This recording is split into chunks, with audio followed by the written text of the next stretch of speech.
Greetings and welcome back to room 303 in Freshman English. We are in the MyPerspectives volume, Unit 1, the American Voices unit. And I'm with you now on page 98, 99 and following. We're going to work for a few moments with Gregory Djanikian's Immigrant Picnic. Now, notice on page 99 the background information. This is a poem full of wordplay. I would circle that word, including puns and malapropisms. We're going to define both of these. They're obviously funny, but they're also going to be very pointed and important.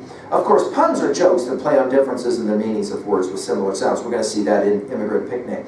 Malapropisms involve the mistaken use of a wrong word that shares similar pronunciation with the right word. For example, a hypodermic question rather than a hypothetical question. We're going to see some of this at play as well.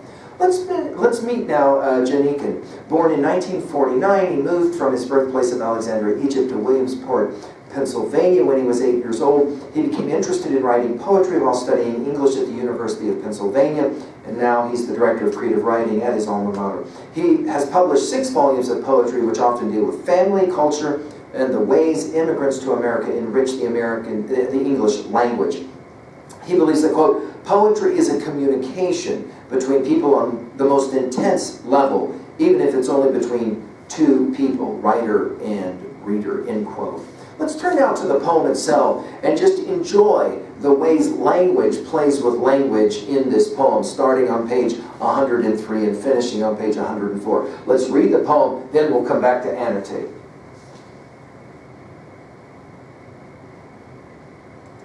Immigrant Picnic by Gregory Djanikian. It's the 4th of July. The flags are painting the town. The plastic forks and knives are laid out like a parade. And I'm grilling. I've got my apron. I've got potato salad, macaroni, relish. I've got a hat shaped like the state of Pennsylvania. I ask my father what's his pleasure, and he says, hot dog, medium rare. And then, hamburger, sure, what's the big difference? As if he's really asking. I put on hamburgers and hot dogs, slice up the sour pickles and Bermudas, uncap the condiments. The paper napkins are fluttering away like lost messages.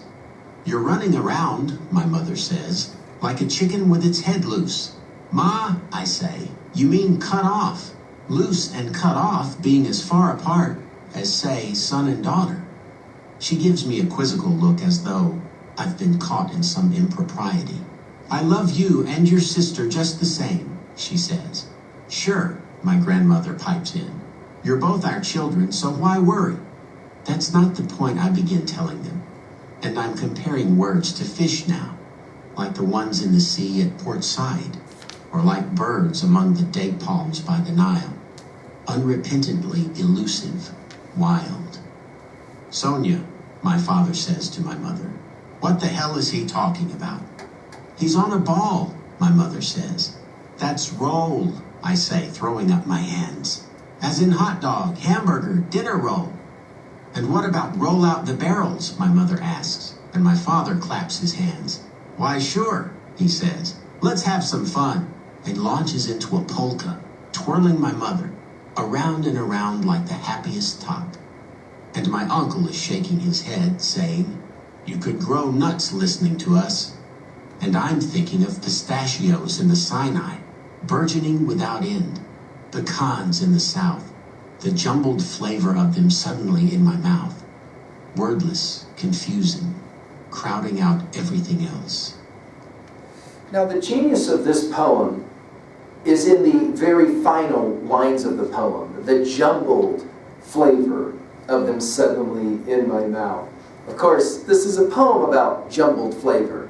The ways in which, 2 things for your notes. 1, the ways in which young children learn the language much, much faster than often their parents, who are, of course, second language learners, but only slowly second language learners. And the ways in which the words become jumbled in the mouth, and then the identity often is also jumbled as well.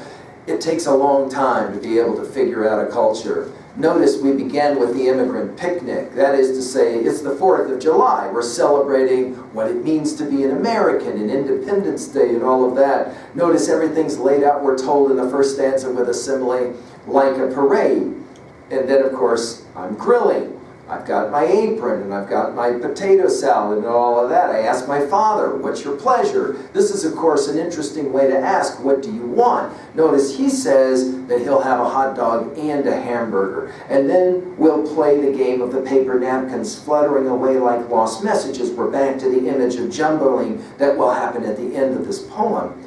You're running around, the mother says, like a chicken with its head loose. Now, of course, you know that the idiomatic phrase is a chicken with its head cut off, but how do you know that? Because you grew up in a culture where you heard that language, right? And although it's a pretty graphic word picture, right, most of us have probably never actually seen a chicken with its head chopped off, running around without its head. It's a horrifying thing to see for those of you smiling because you've seen it on the farm or whatever. But notice here, the mother's got it wrong. That is to say, the child now has to educate the mother on specifically the way it is that you're supposed to talk. Ma, I say, you mean cut off, loose, and cut off being as far apart as, say, son and daughter. And then she'll give the quizzical look, and as if somehow something, an impropriety, something inappropriate has been said. And then she comes back to say, I love you and your sister just the same. In other words, it's completely gone past her, this malapropism as we were defining it. That is to say, the use of the wrong use of the word, right?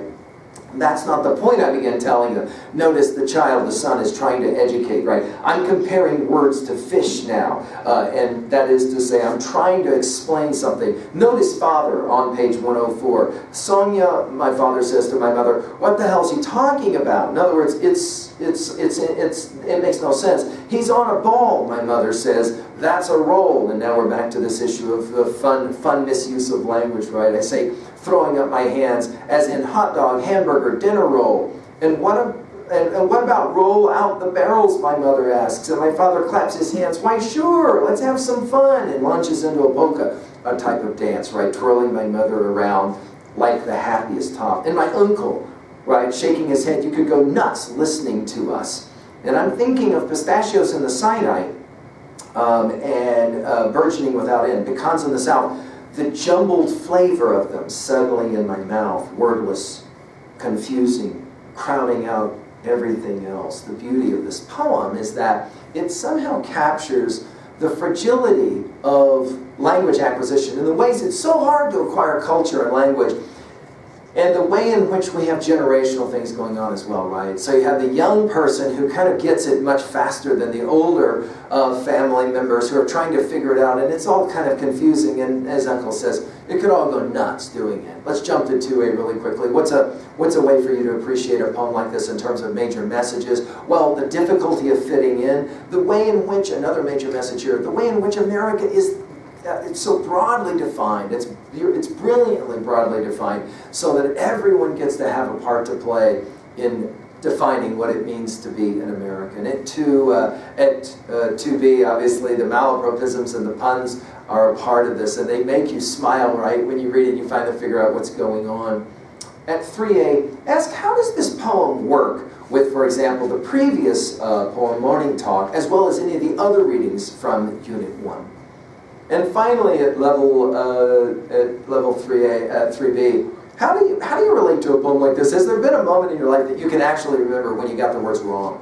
Or when somebody that you know got the phrase wrong or the words wrong, and did you decide to correct them, or did you decide to just let it go one way or the other? I hope that this poem will lead you to more of Djanikian's work. He's an amazing poet as well. Thank you.